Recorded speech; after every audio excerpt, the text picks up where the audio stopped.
नमस्कार, मैं हूं श्रद्धा। आप देख रहे न्यूज 18 मध्य प्रदेश छत्तीसगढ़ और मेरे साथ न्यूज रूम से जुड़ेंगे मेरे सहयोगी पुनीत मिश्रा, जो सभी खबर आपको विस्तार से बताएंगे।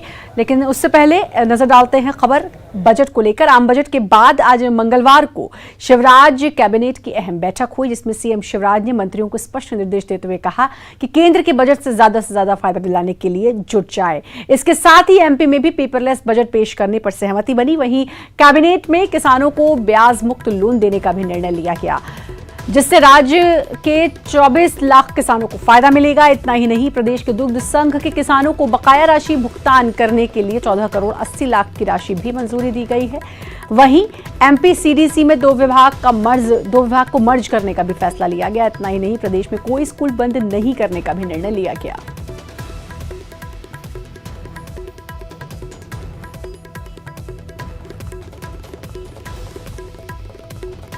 कैबिनेट ने तय किया है कि इस वर्ष का बजट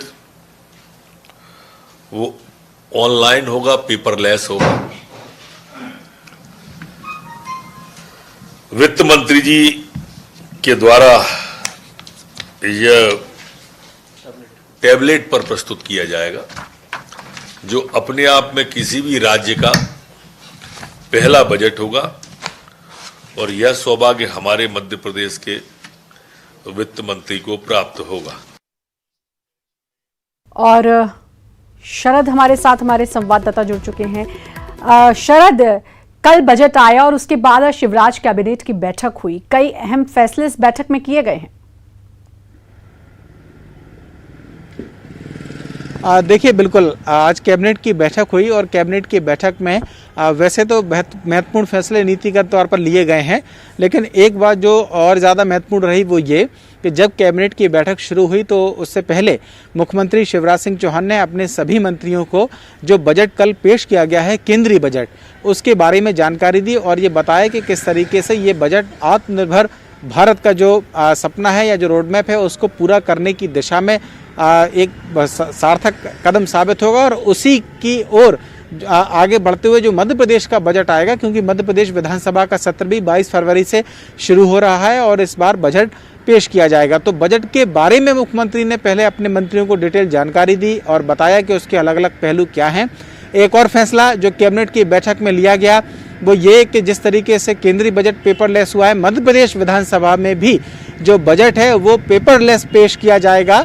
ये एक महत्वपूर्ण बात होगी और बजट टैबलेट के जरिए जो है पेश किया जाएगा। और मध्य प्रदेश का भी जो बजट होगा वो उसमें भी कहीं ना कहीं केंद्र की तरह ही आत्मनिर्भर मध्य प्रदेश की जो झलक है वो कहीं ना कहीं दिखाई देगी। तो ये एक महत्वपूर्ण बात हुई है। इसके अलावा कई और फैसले कैबिनेट की बैठक में लिए गए हैं, जिसमें कोरोना काल की वजह से जो दुग्ध संघ है उनको राहत देने का फैसला था वो कैबिनेट की बैठक में लिया गया है। किसानों को 0% ब्याज पर जो ऋण दिया जाता है वो उस योजना को जारी रखने का जो अनुसमर्थन का मुद्दा था वो भी आज कैबिनेट की बैठक में आया। तो इस तरीके के कई महत्वपूर्ण विषय आज कैबिनेट की बैठक में रखे गए थे। जी बिल्कुल, किसानों को लाभ देने की कोशिश। और किसान, अगर हम पूरे देश की बात करें शरद, तो पता ही है कि अभी क्या हालात देश में चल रहे हैं और किसान केंद्र सरकार से खास तौर पर खफा है और केंद्र में बीजेपी की ही सरकार है, इसलिए किसानों के लिए खास तौर पर इसमें एक फैसला लिया गया है। देखिए, सारे किसान खफा हैं केंद्र सरकार से, ऐसा नहीं कहा जा सकता। हाँ, कुछ प्रदेशों के जो किसान हैं, मसलन पंजाब हरियाणा की हम बात करें, क्योंकि ऐसा नहीं है कि पूरे देश में किसानों का आंदोलन हो रहा हो, एक पर्टिकुलर जगह एक पर है। कुछ मुद्दे ज़रूर हैं किसानों के, ये बात सही है। जो सिंधु बॉर्डर पर जो कुछ चल रहा है, तो ये कह देना कि किसान नाराज चल रहे हैं केंद्र सरकार से शायद ठीक नहीं होगा। कुछ जो किसान है वो नाराज़ हैं। हालांकि मध्य प्रदेश के बारे में अगर हम बात करें तो मध्य प्रदेश में ऐसा कोई आंदोलन किसानों का नहीं है और सरकार का दावा ये है, बीजेपी का भी दावा है कि जो किसान है वो दरअसल बीजेपी के साथ है। आज जो फैसला लिया गया है किसानों के लिहाज से, हालांकि ये सरकार पहले से ही फैसला ले चुकी है, जैसा मैंने कहा कि अनुसमर्थन का मुद्दा था, यानी कि जो फैसला है वो पहले हो चुका है कि 0% जो ब्याज है उस पर ऋण उपलब्ध सरकार कराती है किसानों को, उसका अनुसमर्थन का मुद्दा था जो आज आया है। तो किसानों के लिहाज से ये कह सकते हैं कि फैसला हो गया था, उसका अनुसमर्थन का जो विषय था वो आज कैबिनेट की बैठक में रहा। जी, बहुत बहुत शुक्रिया आपका शरद, तमाम जानकारी देने के लिए। और अब रुख करेंगे न्यूज रूम का। पुनीत वहां पर मौजूद हैं। Puneet, over to you. शुक्रिया श्रद्धा। और चलिए आगे बढ़ते हैं और बात करते हैं कांग्रेस के दिग्गज नेता कांतिलाल भूरिया की, जिनका एक बयान इन दिनों उन्हीं पर भारी पड़ता हुआ नजर आ रहा है। दरअसल राम मंदिर को लेकर चंदा हो रहा है और इसको लेकर तमाम तरीके की बयानबाजियां भी सामने आ रही हैं, लेकिन कांतिलाल भूरिया ने हाल ही में जो बयान दिया है, विवादित बयान वो बनकर सामने आया है। इस पर प्रदेश की सियासत गरमाई है। भूरिया ने आरोप लगाया कि बीजेपी ने पहले राम मंदिर के नाम पर लाखों करोड़ों अरबों का चंदा इकट्ठा किया, उसका हिसाब नहीं दिया और भाजपाई फिर से राम मंदिर के लिए चंदा इकट्ठा करते हैं और शाम को उसकी दारू पी जाते हैं। हालांकि मामले पर विवाद जब बढ़ा तो भूरिया ने सफाई दी और भूरिया ने कहा कि गांव-गांव में जनता कह रही कि राम मंदिर के लिए पहले भी चंदा हुआ था और अब एक बार फिर से चंदा हो रहा है।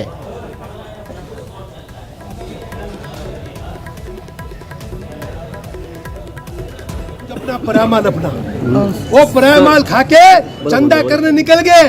चंदा घर घर से जा रहे हैं कि वहाँ मंदिर बनाना। मैं भाजपा से पूछना चाहता हूँ, नरेंद्र मोदी से पूछना चाहता हूँ कि पिछले सालों अरबों रुपया इकट्ठा किया था और कहते थे हम कसम खाते हैं मंदिर वहीं बनाएंगे पर तारीख नहीं बताएंगे। कहते थे ना, कसम खाते हैं मंदिर वहीं बनाएंगे पर तारीख नहीं बताएंगे। अरबों हजारों करोड़ रुपया इकट्ठा किया था, उसका हिसाब नहीं दे रहे। वो हिसाब दो और वो पैसा सीधा मंदिर के ट्रस्ट में जमा करें।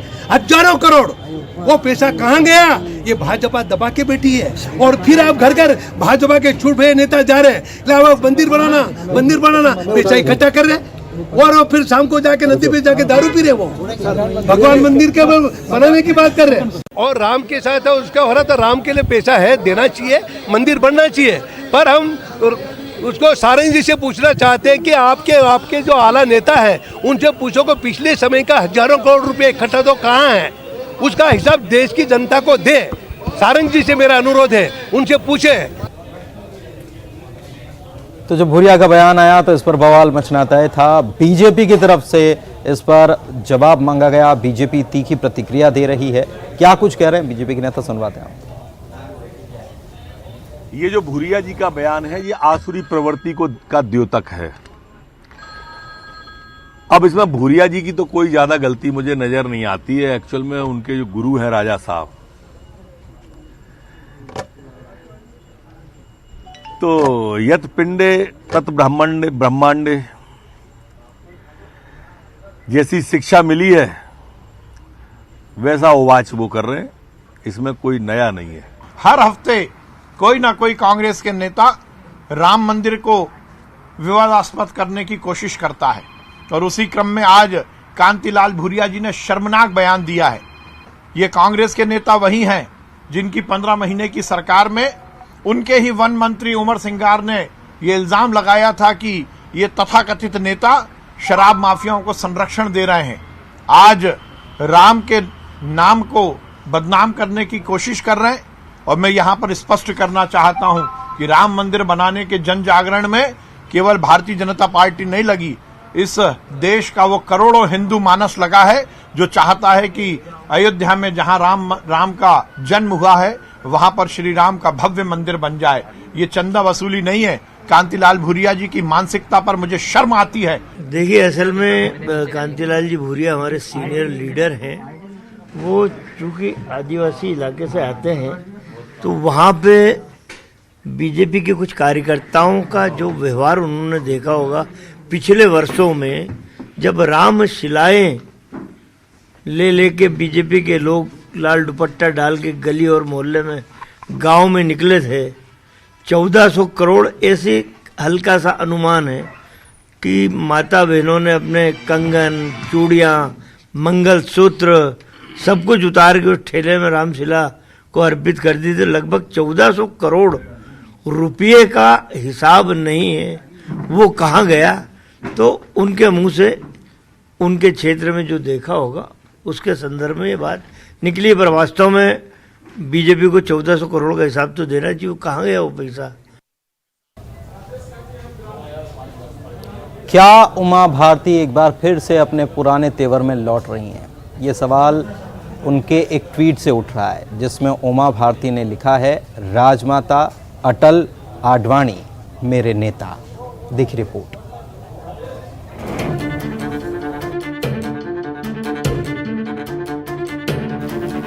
बीजेपी की तेज तर्रार नेता उमा भारती ने क्या कहा, उसके साथ ये जानना भी जरूरी होता है कि कब कहा। उनके हर बयान के साथ उनकी टाइमिंग के भी सियासी मायने होते हैं। इस बार ये सवाल उठा है कि उनके इस ताज़ा ट्वीट को लेकर, जिसमें उमा भारती कह रही हैं कि मेरे नेता राजमाता विजय राजे सिंधिया अटल जी आडवाणी जी रहेंगे, जो मुझे राजनीति में लाए और जिन्होंने मुझे आगे बढ़ाया। यूँ देखिए तो यह उमा भारती के अपने नेताओं के लिए प्रदर्शित की गई भावनाएं हैं। लेकिन सियासी सवाल ये कि इन्हें अपने नेता इस समय बताए जाने की कोई खास वजह, सवाल इस पर उठ रहा है। तानाशाहों को स्वीकार करती नहीं। ये दोनों ऐसे व्यक्ति हैं जो अपने मन की बात पूरे देश पे मतलब एक चादर की तरह उड़ा देते कि नहीं, बस जो हमने कह दिया पत्थर की लकीर है, तो उसको आदर्श कैसे मानेगी वो। उधर बीजेपी की दलील ये है कि पार्टी की नींव रखने वाले ये वरिष्ठ तो पूरी पार्टी के ही नेता हैं। उमा भारती के ट्वीट में गलत क्या है? आदरणीय उमा भारती जी ने जो कहा है वो सबको सामने स्पष्ट है और आदरणीय उमा भारती जी की श्रद्धा आस्था कहाँ है, कैसी है, उन्होंने बताई भी है और सबको पता भी है। भारतीय जनता पार्टी की रीति नीति विचारधारा के साथ, नेतृत्व के साथ कल भी थी, आज भी हैं और कल भी रहेंगी। कांग्रेस के पास में सज्जन सिंह वर्मा जी जैसे टाइप नेताओं के पास में कोई काम बचा नहीं, अनर्गल प्रलाप करने के अलावा उनकी भाषा और व्यवहार इस लायक भी नहीं बचा कि भारतीय जनता पार्टी कोई प्रतिक्रिया भी सज्जन सिंह वर्मा जी को दे। पिछले कुछ दिनों से उमा भारती अपने इन्हीं तेवरों में लौटती दिखाई दे रही हैं, जिसके लिए वे पहचानी जाती रही हैं। इस ट्वीट के पहले शराबबंदी को लेकर उन्होंने आवाज बुलंद की थी और पार्टी अध्यक्ष जेपी नड्डा से अपील की थी कि बीजेपी शासित राज्यों में शराबबंदी की जाए। क्या ये ट्वीट इशारा है कि उमा भारती फिर अपने फॉर्म में लौट रही हैं? भोपाल में अनुराग श्रीवास्तव और शरद श्रीवास्तव के साथ bureau report, news 18, Madhya Pradesh, Chhattisgarh.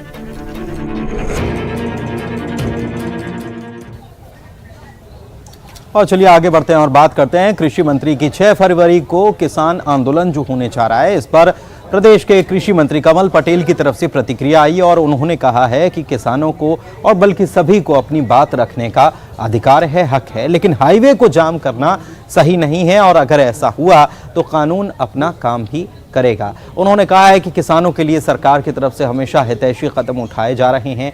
गेहूं के साथ उन्होंने कहा है कि मसूर और चना भी खरीदने का सरकार ने फैसला कर लिया है। परेशान नहीं होने देंगे, अगर करेंगे तो कानूनन उनके खिलाफ कार्रवाई होगी। आंदोलन करें, उसमें कोई बुराई नहीं, लोकतंत्र में किसी को कोई नहीं रोक सकता, उनको अधिकार करें, उनका काम है। लेकिन कम से कम किसानों के हित में पहले जवाब दें कि सचिन यादव खरगोन में अपने किसानों को न्याय नहीं दिला पाया, 15 कुंटल था, जबकि वो कह सकते थे कि कमलनाथ जी आपने अपने यहाँ 17 कुंटल प्रति हेक्टेयर चना होता और आप 19 कुंटल खरीद रहे हो और मेरे यहाँ 22 कुंटल होता, 15 खरीद रहे हो, मेरे साथ अन्याय क्यों कर रहे हो मेरे के। लेकिन वो भी न्याय हमने दिलाया। और चलिए आगे बढ़ते हैं और बात करते हैं केंद्रीय बजट की, जिसको लेकर तमाम तरीके की प्रतिक्रियाएं आ रही हैं और मुख्यमंत्री शिवराज सिंह चौहान ने भी इसको लेकर प्रतिक्रिया दी है और उन्होंने कहा है कि ये जो बजट आया है ये प्रदेश के लिहाज से भी अच्छा बजट है। उन्होंने कहा है कि प्रदेश में 6 स्तंभों पर सरकार ने अमल किया है। स्वास्थ्य कल्याण की बात उन्होंने कही, आत्मनिर्भर मध्य प्रदेश में शिक्षा के चिंतन की बात वे कर रहे थे। और आत्मनिर्भर मध्य प्रदेश का ड्राफ्ट तैयार किया तो उसमें शिक्षा और स्वास्थ्य हमने लिया। स्वास्थ्य और कल्याण में हमारा शिक्षा और स्वास्थ्य इस पर समाहित है। दूसरा स्तंभ भारत सरकार ने जो बजट प्रस्तुत किया है, भौतिक और वित्तीय पूंजीगत अधोसंरचना, हमारा एक प्रमुख स्तंभ है भौतिक अधोसंरचना। जो पूंजीगत व्यय की बात हुई है, 5.5 लाख करोड़ रुपया इंफ्रा पे व्यय भारत सरकार कर रही है, उस पर अगर हम सोचे तो हमने भी भौतिक अधोसंरचना, आर्थिक गतिविधियां और रोजगार की प्रमुख स्तंभ माना था। तो ये भी एक है। आकांक्षी भारत के लिए समावेशी विकास, इसमें अगर आप देखेंगे तो समावेशी विकास में रोजगार अपने आप समाहित होता है। अर्थव्यवस्था और रोजगार हमने एक अपना स्तंभ रखा है, इसमें कवर हो रहा है। नवप्रवर्तन, अनुसंधान और विकास, इसको मैं मानता हूं शिक्षा और सुशासन के अंदर ये स्तंभ भी हमारा सम्मिलित हो जाता है। इधर बजट को लेकर राहुल गांधी की तरफ से ट्वीट किया गया था, जिस पर प्रदेश के गृह मंत्री डॉक्टर नरोत्तम मिश्रा ने प्रतिक्रिया दी और निशाना साधा। कहा 10 साल में नेता प्रतिपक्ष जो पार्टी तय नहीं कर पाई उसके बारे में क्या कहा जाए। उन्होंने साथ ही कहा कि लगता है कि राहुल ने बजट नहीं पढ़ा और इसलिए ट्वीट किया है। मंत्री पाकिस्तान की तारीफ नहीं करेंगे तो हिंदुस्तान की करेंगे। उनके नेता राहुल गांधी चीन की करते हैं। अकेले राहुल गांधी जी या पंजाब की मनप्रीत जी की बात नहीं है, भूरिया जी की बात नहीं है, दिग्विजय सिंह जी की बात नहीं है। आप तो पूरे कल्चर को लो ना। जिस पार्टी का राष्ट्रीय अध्यक्ष विदेशी होगा वो विदेश की तारीफ तो करेंगे। मूल पिंड तो वही विदेश का है ना। स्थापना भी कांग्रेस की विदेशी ने की थी। तो तमाम तरीके की प्रतिक्रियाएं आ रही हैं केंद्रीय बजट को लेकर। पूर्व मुख्यमंत्री कमलनाथ ने भी इसको लेकर प्रतिक्रिया दी है और उन्होंने कहा है कि जो वायदे, जो पुरानी बातें हैं उनको दोहराया गया है, लेकिन आखिर में कोई इससे फर्क नहीं पड़ता। हमेशा बताया जाता है कि बजट किसानों का है, रोजगार के अवसर पैदा होंगे, लेकिन अंत में ये सब आम जनता को मूर्ख बनाने की बात है। उन्होंने कहा कि बजट से आंदोलन कर रहे किसानों को कोई फर्क नहीं पड़ेगा। बेरोजगारी वही किसानों का दुख दर्द, किसानों की पीड़ा, और फिर से ये एक प्रोपेगेंडा कि अच्छा छप जाए, अच्छा मीडिया में आ जाए, ये बजट है। सर, लेकिन सरकार तो दावा कर रही है ये किसानों के हित में है, आम लोगों के हित में है। 75 साल से जो ज्यादा उम्र के लोग हैं उनको रिटर्न नहीं फाइल करना पड़ेगा। 5 साल से कितने दावे किए हैं। हर बजट के बाद यही दावे करते हैं, ये किसानों का है, इससे रोजगार के नए मौके बनेंगे, पर अंत में ये आम जनता को मूर्ख बनाने की बात है। सर, 2 राज्यों में अभी विधानसभा चुनाव भी होने वाले हैं। आसाम में है, पश्चिम बंगाल में, उधर स्कीम शुरू की गई है। ये सब दिखावा है, प्रोपेगेंडा है, घोषणाएं हैं, गुमराह है, इसमें माहिर है ये। देश में कांग्रेस की मौजूदा स्थिति के लिए जिम्मेदार कौन है, इस सवाल को लेकर भले ही कांग्रेस के बड़े लीडर्स खुलकर बात न करते हों, लेकिन इसी मामले को लेकर कांग्रेस की सीनियर लीडर प्रियंका गांधी की सलाहकार समिति के सदस्य आचार्य प्रमोद कृष्णम ने खुलकर एक अखबार को इंटरव्यू में अपनी बात रखी है। उन्होंने कहा है कि कांग्रेस पार्टी के अंदर बहुत वरिष्ठ नेता हैं, लेकिन कुछ दिनों से कुछ ऐसे नेताओं का दखल बढ़ गया जो जमीनी हकीकत से वाकिफ नहीं। कुछ नॉन पॉलिटिकल लोग नए आए हैं, उनका कांग्रेस पार्टी के फैसलों में दखल है।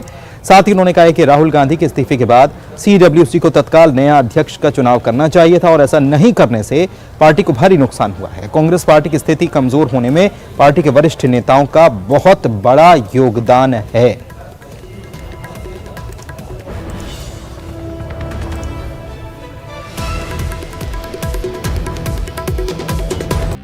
ब्रेक के बाद एक बार फिर से आपका स्वागत है और बेमित्रा से बड़ी खबर। सीएम भूपेश बघेल पहुंचे बेमित्रा। सीएम ने जलाशय का मुआयना किया। पक्षी महोत्सव के समापन कार्यक्रम में समारोह में आज शामिल होंगे और जिले को देंगे 158 करोड़ रुपए की सौगात। तो अब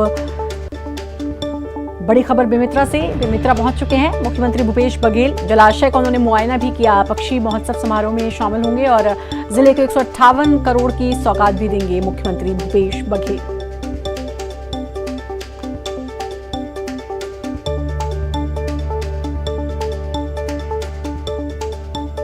बेमित्रा पहुंच गए हैं मुख्यमंत्री भूपेश बघेल। यहां पर अब आज कई सौगातें भी देंगे और साथ ही पक्षी महोत्सव में भी शामिल होंगे।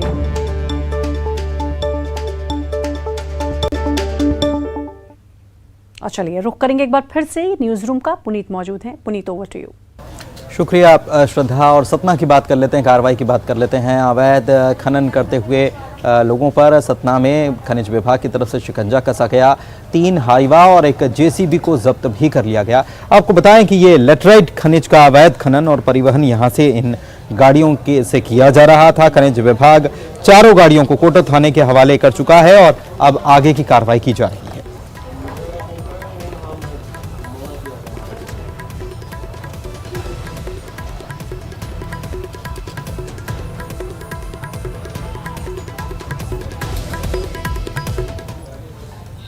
और चलिए आगे बढ़ते हैं और अगली खबर की बात करते हैं। दमोह के गड़ाकोटा से खबर है, जहां पर पुलिस ने अवैध शराब की एक बड़ी खेप पकड़ी है और इसकी कीमत करीब 10 लाख रुपए बताई जा रही है। पुलिस ने ये जो कार्रवाई की है इसमें एक मिनी ट्रक था जिसमें 230 पेटी देसी शराब अवैध तरीके से परिवहन इसका किया जा रहा था। पुलिस ने इस मामले में 2 आरोपियों को भी दबोचा है। मामला दर्ज कर लिया गया, पूछताछ की जा रही है। जांच के बाद कार्रवाई का दायरा आगे बढ़ाया जाएगा।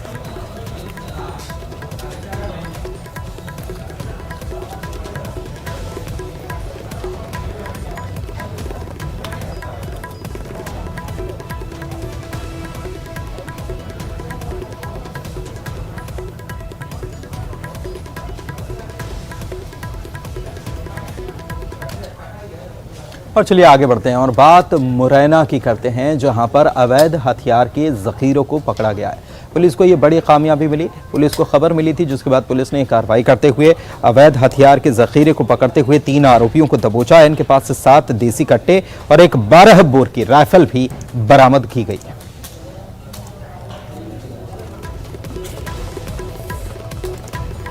तो ये कार्रवाई लगातार चालू रहेगी और बेचने वाला और जिसके यहाँ से आए हैं उसका भी नाम क्लियर हो गया है हमारे पास में। हम गोपनीय रखेंगे उसको उठाएंगे। वो अभी गायब हो गया है आदमी और हथियार हैं अभी तो। सिकरवार हमारे सहयोगी हमारे साथ फोन लाइन पर जुड़े हुए हैं, उनसे जानकारी लेते हैं कि क्या कुछ पुलिस पूछताछ में इन लोगों से पता चला है कि अवैध हथियार कहां से लाए गए थे। दुष्यंत, पुनीत, ये मुरैना में अवैध हथियारों की तस्करी का कोई पहला मामला नहीं है। लगातार जो है संबल में अवैध हथियारों की तस्करी की जाती है। पुलिस को सूचना मिल रही थी और इसी क्रम में जब पुलिस ने बताई गई सूचना पर उस ठिकाने पर जब दबिश दी तो 3 बदमाश थे जो अवैध हथियारों की खरीद के लिए वहाँ खड़े हुए थे और उनको पुलिस ने गिरफ्तार भी किया और तीनों के पास से 7 देसी कट्टे और एक 12 बोर की राइफल बरामद हुई, जिसको वो बेचने के लिए आए थे। ये कट्टे प्राय 3 से 5 हजार रुपए में बेचे जाते हैं और ये ज्यादातर जो हथियार है वो उत्तर प्रदेश से लाए गए थे। अभी पुलिस हालांकि इसमें पूरा इन्वेस्टिगेट कर रही है, कहाँ से आए, कौन कौन जनता क्या कड़ी थी, उसके बाद ही कुछ स्पष्ट हो पाएगा। पुलिस ने बताया कि बहुत बहुत शुक्रिया इस जानकारी के लिए और इस पर आप नजर बनाए रखें। तो ये एक बड़ी खबर, 7 देसी कट्टे और एक राइफल बरामद की गई है। और चलिए आगे बढ़ते हैं। खबर धार से है, जहां पर 34वीं बटालियन के मैदान में भीषण आग लग गई। जैसे ये खबर मिली, यहां पर दमकल की गाड़ियां मौके पर पहुंची और इस आग को काबू में कर लिया गया। बताया जाता है कि ये आग लगने की वजह शॉर्ट सर्किट थी, जिसकी वजह से आग लगी।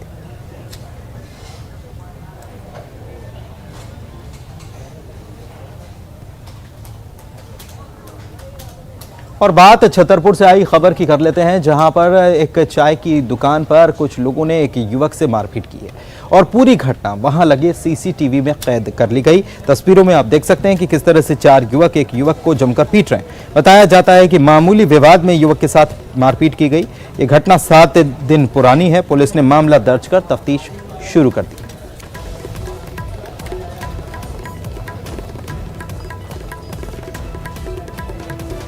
सुनील उपाध्याय हमारा सहयोगी हमारे साथ छतरपुर से जुड़े हुए हैं, उनसे जानकारी लेते हैं। सुनील, इस मामले में पुलिस ने मामला दर्ज करने के बाद आगे क्या कार्रवाई की है? पहचान हो सकी है कौन लोग हैं? जी बता दूं, ये सबसे पहले ये पूरा मामला है बस स्टैंड इलाके का है, जहाँ पर चाय पीने कुछ युवक पहुंचे थे और चाय पीने के दौरान में जब एक युवक द्वारा आपस में विवाद होने लगा और 4 युवकों ने बेरहमी से एक युवक की मारपीट कर दी। सोशल मीडिया पे यह वीडियो जो है वायरल हुआ है और पूरी घटना सीसीटीवी कैमरे में कैद हो गई थी। उसके बाद पुलिस ने मामले को संज्ञान में लिया है और सीसीटीवी के माध्यम से 4 युवकों पर मामला दर्ज कर लिया गया है। 4 युवकों की पहचान हो चुकी है और पुलिस का कहना है कि जल्द से जल्द इन 4 को गिरफ्तार किया जाएगा। लेकिन बता दें, जिस तरीके से एक रहवासी और मतलब भीड़-भाड़ इलाके में बस स्टैंड पर इस तरह की वारदात को अंजाम दिया गया है, तो बिल्कुल ये जाहिर है कि किस तरीके से जो है अपराधियों की हौसले बुलंद है और इस तरीके से बिल्कुल ये साफ हो रहा है। चलिए बहुत बहुत शुक्रिया, पहचान कर ली गई है आरोपियों की जिन्होंने ये मारपीट की घटना को अंजाम दिया। शुक्रिया सुनील आपका इस जानकारी के लिए। और आगर मालवा के देवली गांव की बात कर लेते हैं, जहां पर एक हिरण 50 फीट गहरे कुएं में जा गिरा और इसका रेस्क्यू शुरू किया गया। जैसे ही ग्रामीणों को खबर मिली, ग्रामीणों का मजमा यहां पर लग गया और इसकी सूचना वन विभाग को की गई। इसके बाद हिरण का रेस्क्यू किया गया। कई घंटों की मशक्कत के बाद हिरण को आखिरकार सकुशल बाहर निकाल लिया गया। वन विभाग की टीम ने उसे फिर से जंगल में छोड़ दिया है। और इसी के साथ अपना एमपी के इस बुलेटिन में खबरों का सफर यहीं तक। मुझे और मेरी सहयोगी श्रद्धा दोनों को दीजिए इजाजत। नमस्कार।